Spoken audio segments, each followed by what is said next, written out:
As you can tell, these resurrection lilies are everywhere on our property. I wanted to continue with this little small series on the wisdom of St Ignatius, talking about how there are these people that I've known who, through making the exercises, have reached a wisdom that has really had an impact on their lives. So I'd like to talk about a lady that I first met many years ago when I was running a Bible study as a Jesuit studying theology in Berkeley, and it was up in Richmond. And she belonged to a parish that was up there, and she was part of our Bible study, and she had been widowed relatively recently, and so in this process of her time of life, she was trying to figure out maybe what God wanted her to do, but she was very involved in her parish, and one of those people who really help out in a lot of ways. When I left the Bible study, when I left Berkeley to go work somewhere else, she wanted to do the spiritual exercises of St. Ignatius, and she wanted to do the 19th annotation. And so a Jesuit friend of mine led her through those exercises, and they really transformed her life.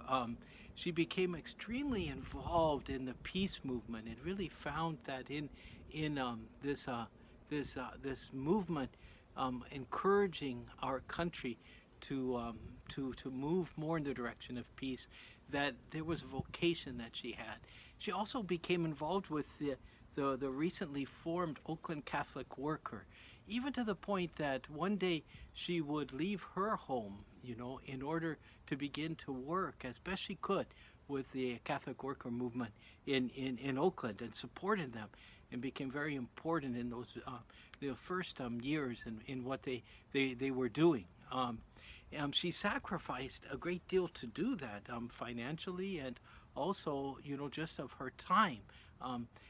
What had been enough for her, which is her involvement in her parish community, grew into an involvement in other things in the Catholic Church that she found so very important for herself. And shortly after, she really began to give her all to the Catholic Worker. She became ill with cancer and passed away. But those last months and years of her life were marked by this real openness to whatever God wanted her to do. And she picked that up from the spiritual exercises of St. Ignatius Loyola.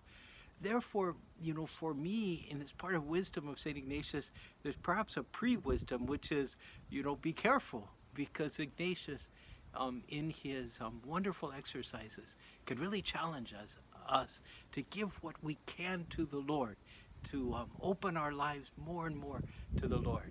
And when we do that, we don't know where that's going to take us, but we do know it will take us closer and closer to God, which is where we really want to be. So that's the wisdom of St. Ignatius today.